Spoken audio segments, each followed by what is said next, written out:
ನಾಳೆ ಕರ್ನಾಟಕ ಬಂದ್ ಬೆಳಗ್ಗೆ 6 ಗಂಟೆಯಿಂದ ಸಂಜೆ 6 ಗಂಟೆಯವರೆಗೆ ಬಂದ್ಗೆ ಕರೆಯನ್ನು ಕೊಡಲಾಗಿದೆ. ನಾಳೆ ಬೆಳಗ್ಗೆ ಬೆಂಗಳೂರಿನ ಟೌನ್ ಹಾಲ್ನಿಂದ ಫ್ರೀಡಂ ಪಾರ್ಕ್ವರೆಗೆ ಬೃಹತ್ ಮೆರವಣಿಗೆಯನ್ನು ಹಮ್ಮಿಕೊಂಡಿದ್ದಾರೆ. ಬೆಳಗಾವಿ, ಮಂಡ್ಯ, ರಾಮನಗರದಲ್ಲಿ ಸಂಪೂರ್ಣ ಬೆಂಬಲ ಸಿಕ್ಕಿದೆ. ಮೈಸೂರು, ಕಲ್ಯಾಣ ಕರ್ನಾಟಕದಲ್ಲಿ ಮಿಶ್ರ ಬೆಂಬಲ ಇದೆ. ಕರಾವಳಿ ಕರ್ನಾಟಕದಲ್ಲಿ ಬಂದ್ ಇಲ್ಲ. ಶಾಲೆ, ಕಾಲೇಜು ರಜೆ ಬಗ್ಗೆ ಸದ್ಯಕ್ಕೆ ಇನ್ನೂ ನಿರ್ಧಾರ ಆಗಿಲ್ಲ. ಆದರೆ ಬಂದ್ ಮಾಡುವ ಅವಶ್ಯಕತೆ ಇಲ್ಲ ಅಂತ ಡಿಸಿಎಂ ಹೇಳಿದ್ದಾರೆ. ಸಾರಿಗೆ ಸಚಿವ ರಾಮಲಿಂಗಾರೆಡ್ಡಿ ಕೂಡ ನಮ್ಮ ಯೂನಿಯನ್ನವರು ಬೆಂಬಲ ಕೊಟ್ಟರೆ ಬಸ್ ಓಡಾಡಲ್ಲ ಅಂದಿದ್ದಾರೆ. ಆದರೆ ಸರ್ಕಾರದ ನಡೆಯನ್ನು ಕನ್ನಡಪರ ಹೋರಾಟಗಾರರು ಉಗ್ರವಾಗಿ ಖಂಡಿಸಿದ್ದಾರೆ. ಕೆಲಸ ಏನಿದ್ರು ನಾವು ರಕ್ಷಣೆ ಮಾಡ್ತೀವಿ. ರಾಜ್ಯದ ಹಿತ ಎಲ್ಲ ನಾವು ಮಾಡ್ತೀವಿ. ದಯವಿಟ್ಟು ಎಲ್ಲ ಶಾಂತ ರೀತಿಯಿಂದ ಇರಬೇಕು. ಕಾನೂನಿನಲ್ಲಿ ಏನಿದೆ ಅವಕಾಶನ ಅಷ್ಟು ಮಾತ್ರ ಉಪಯೋಗಿಸ್ಕೊಳ್ಬೇಕು. ದಯವಿಟ್ಟು ಶಾಂತಿಯಿಂದ ಯಾವ ಗಲಾಟೆಗೆ ಹೋಗದೆ ಯಾವ ಬಂದು ಮಾಡದೆ ದಯವಿಟ್ಟು ಮನವಿ ಮಾಡ್ಕೊಳ್ತೇನೆ. ಇದು ಅವರು MES ಕಡೆಯವರು ಗಲಾಟೆ ಮಾಡಿದ್ರು, ಮತ್ತೆ ನಮ್ಮ ಬಸ್ಗಳಿಗೆಲ್ಲ ಕಲ್ಲು ಹೊಡೆದ್ರು.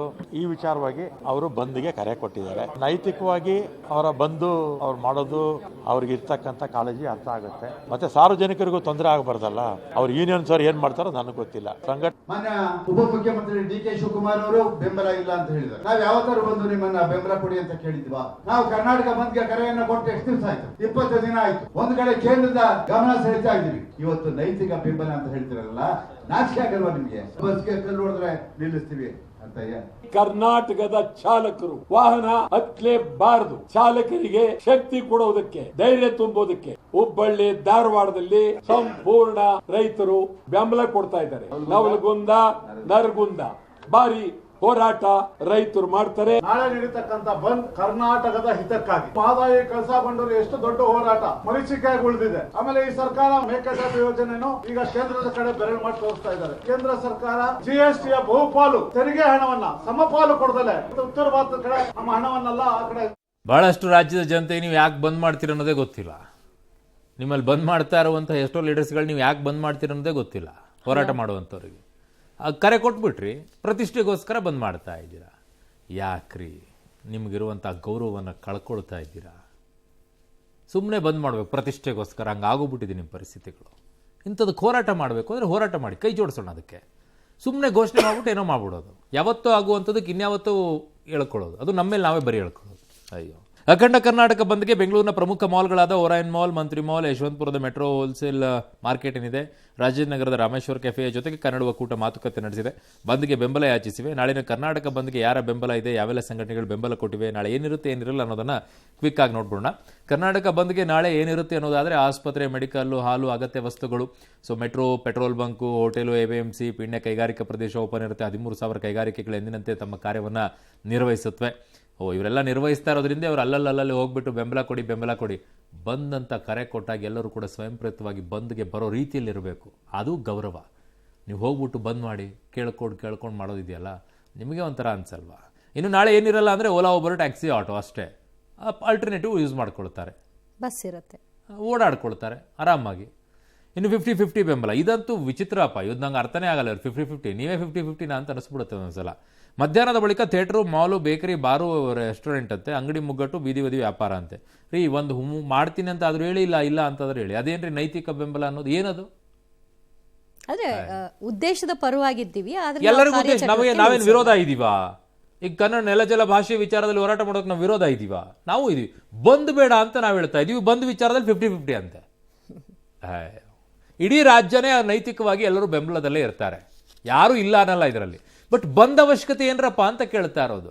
ಆಮೇಲೆ ಆ ಬಂದ ಉದ್ದೇಶನೇ ಇಲ್ಲಿವರೆಗೂ ಅರ್ಥ ಆಗಿಲ್ಲ. ಒಂದು MES ಅಂತೀರಾ, ಆಮೇಲೆ ಮಹದಾಯಿ ಹೋರಾಟ ಅಂತೀರಾ, ಆಮೇಲೆ ಈ ಕಡೆ ಮೇಕೆದಾಟು ಅಂತೀರಾ. ಇದಾದ ಪಿರಿಯಡ್ ಇಲ್ಲ, ಎಲ್ಲದಕ್ಕೂ ಸೇರಿಸ್ಬಿಡೋದು. ಫಸ್ಟ್ ಹೇಳಿದೆ MES ಇವರು, ಆಮೇಲೆ ಅದಕ್ಕೆ ಆಗಲ್ಲ ಅಂದ ತಕ್ಷಣ ಇಮಿಡಿಯೇಟ್ ಆಗಿ ಮೇಕೆದಾಟು ಸೇರಿಸ್ಕೊಳಕ್ ಮೇಕೆದಾಟು ಕನೆಕ್ಟ್ ಮಾಡಿದ್ರು, ಆಮೇಲೆ ಮಹದಾಯಿ ಕನೆಕ್ಟ್ ಮಾಡ್ಕೊಂಡ್ರು, ಒಂದಕ್ಕೊಂದು ಲಿಂಕ್ ಮಾಡ್ಕೊಂಡು. ಇನ್ನು ಕರ್ನಾಟಕ ಬಂದ್ ಹಿನ್ನೆಲೆಯಲ್ಲಿ ಹೋರಾಟಗಾರರಿಗೆ ಪೊಲೀಸರು ನೋಟಿಸ್ ಅನ್ನು ಕೊಟ್ಟಿದ್ದಾರೆ. ಬಂದ್ ಅಥವಾ ಮೆರವಣಿಗೆಗೆ ಅವಕಾಶ ಇಲ್ಲ, ನಿಯಮ ಉಲ್ಲಂಘನೆ ಮಾಡಿ ಬಂದ್ ಮಾಡಿದರೆ ಕಾನೂನು ರೀತಿಯ ಕ್ರಮ ತೆಗೆದುಕೊಳ್ತೀವಿ ಅಂತ ಎಚ್ಚರಿಸಿದ್ದಾರೆ. ಆದರೆ ಕಮಿಷನರ್ ಹೇಳಿಕೆಯ ವಿರುದ್ಧವಾಗಿ ಕನ್ನಡ ಪರ ಸಂಘಟನೆಗಳು ಆಕ್ರೋಶ ಹೊರಹಾಕಿದ್ದಾರೆ. ಬಂದ್ ಮಾಡ್ತಕ್ಕಂಥದ್ದು ಕಾನೂನು ಬಾಹಿರ ಆಗಿರೋದ್ರಿಂದ ಮತ್ತು ಈ ರೀತಿಯ ಬಂದ್ ಯಾರಾದರೂ ಕರೆ ಕೊಟ್ಟಲ್ಲಿ ಆ ಸಂದರ್ಭದಲ್ಲಿ ಏನಾದರೂ ಅಹಿತಕರ ಘಟನೆಗಳು ಜರುಗಿದರೆ ಅಥವಾ ಏನಾದರೂ ಯಾರಿಗಾದರೂ ತೊಂದರೆಗಳಾದಲ್ಲಿ ಅಥವಾ ಡ್ಯಾಮೇಜ್ ಆದಲ್ಲಿ ಆ ಡ್ಯಾಮೇಜ್ಗಳನ್ನು ಬಂದ್ ಕರೆ ಕೊಟ್ಟಿರ್ತಕ್ಕಂತಹ ಸಂಘಟನೆಗಳೇ ಭರಿಸಬೇಕಾಗ್ತದೆ ಅನ್ನೋದನ್ನ ಅವರಿಗೆ ಮನವರಿಕೆ ಮಾಡಿಕೊಡಲಾಗಿದೆ. ದಯ ಮತ್ತು ಆನಂದ, ಇವ್ರಿಗೆ ದಯನೂ ಇಲ್ಲ, ಆನಂದನೂ ಇಲ್ಲ. ಈ ಪೊಲೀಸ್ ಕಮಿಷನರ್ಗೆ ನಾನು ಯಾರು ಅವರಿಗೆ ಗೊತ್ತಾಗ್ಲಿಲ್ವೇ? ದಯವಿಲ್ಲದ ಆನಂದವಿಲ್ಲದ ಸರ್ಕಾರ ಪರೋಕ್ಷವಾಗಿ ಪೊಲೀಸರ ಮೂಲಕ ಕರ್ನಾಟಕ ಬಂದನ್ನ ಒಂದು ವಿಫಲಗೊಳಿಸಬೇಕು ಅಂತ ನಿಟ್ಟಿನಲ್ಲಿ ಒಂದು ಕಾರ್ಯಕ್ರಮ ರೂಪಿಸಿಕೊಂಡಿದೆ. ಕನ್ನಡ ಚಳುವಳಿಗಾರರ ಮನೆಗಳ ಮೇಲೆ ನೋಟಿಸ್. ಇನ್ನು ದೆಹಲಿ ಹೈಕೋರ್ಟ್ನ ನ್ಯಾಯಮೂರ್ತಿ ಯಶವಂತ್ ವರ್ಮಾ ಅವರ ಬಂಗಲೆಯಲ್ಲಿ ಮಾರ್ಚ್ 14ರಂದು ಸಂಭವಿಸಿರುವಂತಹ ಬೆಂಕಿ ಅವಘಡ ಈಗ ದೇಶಾದ್ಯಂತ ಭಾರಿ ಸಂಚಲನ ಮಾಡಿದೆ. ಬೆಂಕಿಗೂ ಇದಕ್ಕೆ ಏನ್ರಿ ಅಂತ ನೀವು ಕೇಳಬಹುದು. ಏನಂತಂದ್ರೆ ಬೆಂಕಿ ನಂದಿಸೋಕೆ ಹೋಗಿದ್ದಂತ ಅಗ್ನಿಶಾಮಕ ಸಿಬ್ಬಂದಿಗೆ ಸುಮಾರು 10 ಕೋಟಿ ಹಾರ್ಡ್ ಕ್ಯಾಶ್ ಸಿಕ್ಕಿದೆ ಅಂತಿದ್ದಾರೆ. ಈ ಪ್ರಕರಣದಿಂದ ಸುಪ್ರೀಂ ಕೋರ್ಟ್ ಕೂಡ ಬೆಚ್ಚಿ ಬಿದ್ದಿದೆ. ಕೊಲೆಜಿಯಂ ಹಾಗೂ ಕೇಂದ್ರ ಸರ್ಕಾರ ಈ ಪ್ರಕರಣ ಗಂಭೀರವಾಗಿ ಪರಿಗಣಿಸಿದೆ. ಯಶವಂತ್ ವರ್ಮಾರನ್ನ ಅಲಹಾಬಾದ್ ಹೈಕೋರ್ಟ್ಗೆ ಟ್ರಾನ್ಸ್ಫರ್ ಮಾಡಲಾಗಿದೆ. ವರ್ಗಾವಣೆ ಮಾಡೋದ್ರಿಂದ ನ್ಯಾಯಾಂಗದ ವರ್ಚಸ್ ಹಾಳಾಗುತ್ತೆ, ಕಾನೂನು ವ್ಯವಸ್ಥೆಯಲ್ಲಿ ಸಾರ್ವಜನಿಕರ ವಿಶ್ವಾಸ ಕುಸಿಯುತ್ತೆ ಅಂತ ಕೊಲಿಜಿಯಂನ ಕೆಲ ನ್ಯಾಯಾಧೀಶರು ಕಳವಳ ವ್ಯಕ್ತಪಡಿಸಿದ್ದಾರೆ. ಕರೆಕ್ಟ್ ಅದು. ಅವರು ಸ್ವಪ್ರೇರಣೆಯಿಂದ ರಾಜೀನಾಮೆ ನೀಡಬೇಕು, ನಿರಾಕರಿಸಿದರೆ ಸಂಸತ್ತಿನಲ್ಲಿ ದೋಷಾರೋಪಣೆ ಪ್ರಕ್ರಿಯೆಯನ್ನು ಪ್ರಾರಂಭಿಸಬಹುದು ಅಂತ ಅಭಿಪ್ರಾಯವನ್ನು ವ್ಯಕ್ತಪಡಿಸಿದೆ. ಮಾಡಬೇಕು ಆ ನಿಟ್ಟಿನಲ್ಲಿ. ರಾಜ್ಯಸಭೆಯಲ್ಲಿ ಕಾಂಗ್ರೆಸ್ನ ಜಯರಾಮ್ ರಮೇಶ್ ಈ ಪ್ರಸ್ತಾಪಿಸಿದರು. ಸಭಾಧ್ಯಕ್ಷ ಜಗದೀಪ್ ಧನ್ಕರ್ ನ್ಯಾಯಮೂರ್ತಿಗಳ ನಿವಾಸದಲ್ಲಿ ಹಣ ಪತ್ತೆಯಾಗಿರುವುದಕ್ಕೆ ಖೇದ ವ್ಯಕ್ತಪಡಿಸಿದರು. ಆರೋಪಿತ ನ್ಯಾಯಮೂರ್ತಿಗಳ ವರ್ಗಾವಣೆಗೆ ಅಲಹಾಬಾದ್ ಬಾರ್ ಅಸೋಸಿಯೇಷನ್ ವಿರೋಧವನ್ನು ವ್ಯಕ್ತಪಡಿಸಿದೆ. ಪ್ರಧಾನಿ ನರೇಂದ್ರ ಮೋದಿಯವರು 2.5 ವರ್ಷದಲ್ಲಿ ವಿದೇಶಿ ಪ್ರಯಾಣವನ್ನು ಕೈಗೊಂಡಿದ್ದು ಅದಕ್ಕೆ ಎಷ್ಟು ಖರ್ಚಾಗಿದೆ ಅನ್ನೋದರ ಮಾಹಿತಿ ಬಹಿರಂಗವಾಗಿದೆ. 38 ವಿದೇಶಗಳ ಪ್ರಯಾಣ ಮಾಡಿದ್ದಾರೆ. 258 ಕೋಟಿಯಷ್ಟು ಖರ್ಚಾಗಿದೆ. ಅಮೆರಿಕಕ್ಕೆ 22 ಕೋಟಿ ಖರ್ಚಾಗಿದೆ. 2022ರಿಂದ 24ರ ಲೆಕ್ಕ ಹೇಳುತ್ತಾ ಇದ್ದಾರೆ. ಇದು ಬೇಕು. ಹಿಂದಿನ ಪ್ರಧಾನಿ ಮಂತ್ರಿಗಳು ಈ ಬಿಜೆಪಿ ಬಂದ ಮೇಲೆ ಒಂದಿಷ್ಟು ಕಟ್ ಆಫ್ ಮಾಡಿದ್ದಾರೆ. ಹಿಂದೆ ಇದ್ದಂತ ಪ್ರಧಾನಮಂತ್ರಿಗಳು ಯಾವಾಗಾದ್ರೂ ವಿದೇಶಕ್ಕೆ ಹೋಗಬೇಕು ಅಂದ್ರೆ ಹಿಂದೆ ಒಂದು ಬಾಲಂಗೋಸಿ ಇತ್ತು. ಟಿವಿ ಚಾನಲ್ನವರು ಒಂದಿಷ್ಟು, ಪತ್ರಿಕೆಯವರು ಒಂದಿಷ್ಟು, ಆಮೇಲೆ ಇನ್ನೊಂದಿಷ್ಟು ಏಜೆನ್ಸಿಗಳು ಒಂದಿಷ್ಟು, ಅವೆಲ್ಲ ಗುಂಪು ಕಟ್ಕೊಂಡು ಹೋಗೋದು. ಅವ್ರಿಗೊಂದು ಫಾರಿನ್ ಟ್ರಿಪ್ ಅದು. ಅವೆಲ್ಲ ಕಟ್ ಆಫ್ ಆಗಿಬಿಟ್ಟಿದೆ. ಈಗ ಈ ಲೆಕ್ಕಕ್ಕೆ ಹೇಳ್ತಾ ಇದ್ದಾರೆ. ಇನ್ನೇನ್ರಿ ಮಾಡ್ಬೇಕು? ಓಡಾಡಬಾರ್ದೇನ್ರಿ ಪ್ರಧಾನಿಗಳು? ಎಲ್ಲ ಇಲ್ಲೇ ಕೂತ್ಕೋಬೇಕಾ?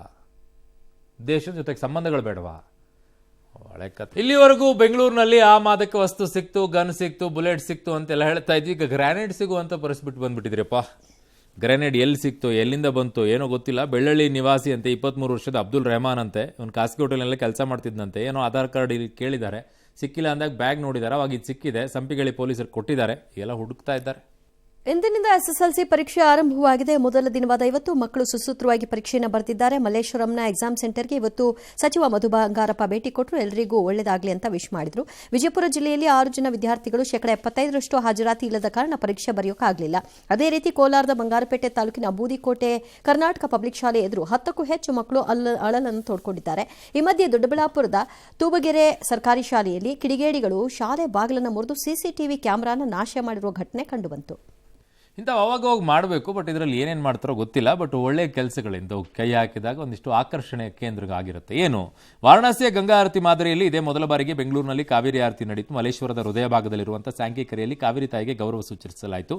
ಸಿಎಂ ಬದಲಿಗೆ ಡಿಸಿಎಂ ಡಿಕೆ ಶಿವಕುಮಾರ್ ಕಾರ್ಯಕ್ರಮವನ್ನು ನೆರವೇರಿಸಿದರು. ಭಾಗಮಂಡಲದಿಂದ ತಂದ ಕಾವೇರಿ ಜಲಕ್ಕೆ ಕಾಡುಮಲ್ಲೇಶ್ವರ ದೇವಾಲಯದಲ್ಲಿ ವಿಶೇಷ ಪೂಜೆ ಮಾಡಿದರು. ಇದೇ ವೇಳೆ ಗಂಗಾದೇವಿಗೆ ಹೋಮ ಸಲ್ಲಿಸಲಾಯಿತು. ಬಳಿಕ 108 ಕಲಶಗಳೊಂದಿಗೆ ಮೆರವಣಿಗೆ ಮೂಲಕ ಸ್ಯಾಂಕಿಕೆರೆಗೆ ತಂದರು. ಸ್ಯಾಂಕಿಕೆರೆಯ ತೇಲುವ ವೇದಿಕೆಯಲ್ಲಿ ವಾರಣಾಸಿಯ ಪ್ರಸಿದ್ಧ ತಂಡದಿಂದ ಕಾವೇರಿ ಆರತಿ ಮೂಲಕ ಪ್ರತಿಜ್ಞಾ ವಿಧಿ ಸ್ವೀಕಾರ ಮಾಡಿತು. ಗಾಯಕಿ ಅನನ್ಯ ಭಟ್, ರಘು ದೀಕ್ಷಿತ್ ತಂಡದಿಂದ ಸಂಗೀತ ಕಾರ್ಯಕ್ರಮ ನಡೆದರೆ 3D ಮ್ಯಾಪಿಂಗ್ ಮಾದರಿಯಲ್ಲಿ ವಿದ್ಯುತ್ ಅಲಂಕಾರ ಇತ್ತು. 5 ಗಂಟೆಗೆ ಶುರು ಆಗುತ್ತೆ ಅಂತ ಹೇಳಿದ್ರು. ಪಾಪ ತುಂಬಾ ಜನ ಹೋಗಿ ಸೇರ್ಕೊಂಡಿದ್ರಂತೆ. ತಡವಾಗಿ ಶುರು ಆಗಿದ್ದಕ್ಕೆ ಒಂದಿಷ್ಟು ಜನಕ್ಕೇನೋ ಬೇಸರ ಅಂತ ಮೆಸೇಜ್ ಹಾಕಿದ್ರಪ್ಪ. ರಾಜ್ಯದ ರೈತರಿಗೆ ಹವಾಮಾನ ಇಲಾಖೆ ಗುಡ್ ನ್ಯೂಸ್ ಕೊಟ್ಟಿದೆ. ಕರ್ನಾಟಕದಲ್ಲಿ ಕಳೆದ ವರ್ಷದಂತೆ ಈ ವರ್ಷವೂ ಉತ್ತಮ ಮುಂಗಾರು ಮಳೆ ಆಗುತ್ತೆ ಅಂತ ತಿಳಿಸಿದ್ದಾರೆ. ರಾಯಚೂರಿನ ಲಿಂಗಸಗೂರು ತಾಲೂಕಿನ ಹಟ್ಟಿ ಚಿನ್ನದಗಟ್ಟಿ ಸುತ್ತಮುತ್ತ ಭರ್ಜರಿ ಮಳೆಯಾಗಿದೆ. ಹಾವೇರಿಯಲ್ಲಿ ನಿನ್ನೆ ಮಳೆ ಆಗಿತ್ತು. ಪರಿಣಾಮ ರೈತರ ಬೆಳೆಗಳು ನೆಲಕಚ್ಚಿವೆ. ಬೇಸಿಗೆ ತಾಪಮಾನವೂ ಅಷ್ಟೇ ಭೀಕರವಾಗಿ ಬೆಳಗಾವಿ ಜಿಲ್ಲೆಯಲ್ಲಿ ನೀರಿನ ಹಾಹಾಕಾರ ಶುರುವಾಗಿದೆ.